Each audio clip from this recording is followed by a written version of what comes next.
अस्सलाम वालेकुम and welcome back to my channel. आज मैं आप लोगों को बनाना सिखा रही हूँ ब्रेड की खीर। So let's get started.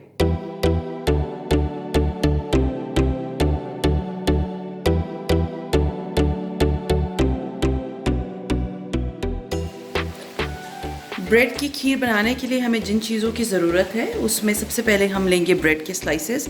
ये 4 ब्रेड के स्लाइसेस मैंने लिए हैं और 2 ये वाले हैं कि जिसको हम नहीं खाते मोस्टली घरों में, एंड वाले स्लाइसेस, जिससे या तो ब्रेड क्रम्स बनते हैं और या वो यूज़ ही नहीं होती, तो उसको यूटिलाइज़ करने का सबसे बेस्ट वे है ब्रेड की खीर। इसके अलावा इसमें जाएगा दूध हम इस्तेमाल करेंगे आधा किलो से तकरीबन 750 ml तक, तकरीबन 3 पाव तक। सॉरी बारिश हो रही है। और ये मैं ले रही हूँ क्रीम मैंने ली है तकरीबन कोई 100 ml।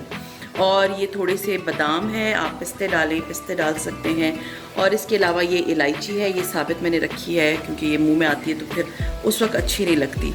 और इसके अलावा ये एक जो है ना तकरीबन कोई 150 ग्राम्स के बराबर मैंने इसमें चीनी डाली है, क्योंकि हम बहुत ज़्यादा खीर नहीं बना रहे, इसलिए आप कटोरी का साइज़ देख सकते हैं, बहुत बड़ी कटोरी नहीं है, ये छोटे साइज़ की कटोरियाँ हैं। तो खैर ये है इसके मेन सारे इंग्रेडिएंट्स। तो मैंने एक पैन में दूध को डाल के, तकरीबन ये 750 ml है, 3 पाव दूध है, और मैंने इसको उबलने के लिए रख दिया कि थोड़ा सा इसमें उबाला आएगा तब हम इसमें और इंग्रेडिएंट्स शामिल करेंगे। अब दूध जो है वो गर्म होना शुरू हो गया है, तो इसके अंदर मैं सबसे पहले जो चीज़ डालूँगी वो ये है ब्रेड। और आप देख सकते हैं ब्रेड के स्लाइसेस को मैंने बिल्कुल छोटे छोटे पीसेस में तोड़ लिया है। अब ये सारे स्लाइसेस मैं इसमें डाल दूँगी और हम इसे पकाना शुरू करेंगे।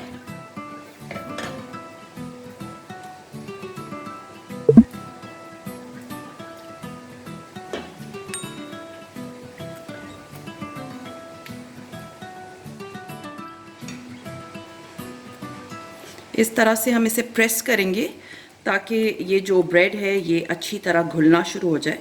और अगर आप चाहें तो इसको चॉपराइज़ कर सकते हैं, मैंने चॉपराइज़ नहीं किया क्योंकि इतनी नीड नहीं है चॉपराइज़ करने की। ये ख़ुद ही आहिस्ता आहिस्ता ब्रेड के अंदर जो है, सॉरी दूध के अंदर ये ब्रेड जो है ये मेल्ट होना शुरू हो जाएगी।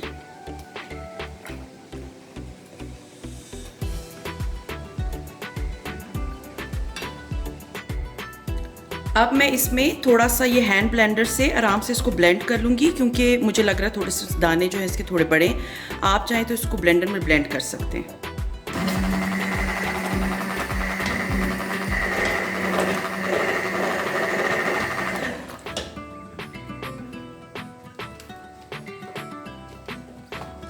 बस इतना जो है वो इनफ है और हमारी जो खीर है ये गाढ़ी होना शुरू हो गई है।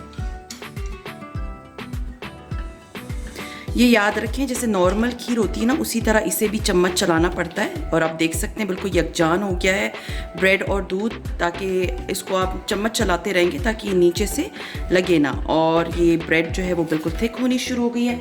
अब इस पॉइंट पे मैं इसके अंदर डाल दूँगी चीनी। थोड़ा सा मैं रख लेती हूँ क्योंकि मुझे लग रहा है चीनी जो है ज़्यादा, क्योंकि हमारे घर में कोई इतनी नहीं खाता। लेकिन अगर आपके घर में तेज़ चीनी खाई जाती है, ज़्यादा चीनी खाई जाती है, तो ये एक छोटी कटोरी जो है ना तकरीबन कोई 150 ग्राम्स या 200 ग्राम्स मोर देन इनफ होता है। तो ये आप देख सकते हैं कि ये अब अपना कलर जो है, थोड़ा जो दूध है ये गाढ़ा होना शुरू हो गया है। और इसे मैं उस वक्त तक पकाऊंगी जब तक चीनी का जो है वो कच्चापन दूर हो जाए, ख़त्म हो जाए।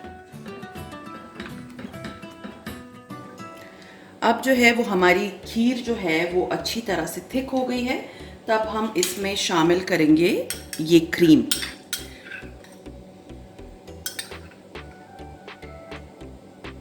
क्रीम जो है इसको एक बड़ा मज़े का अच्छा सा टेक्सचर देगा और इसका टेस्ट भी बहुत इन्हेंस करेगा।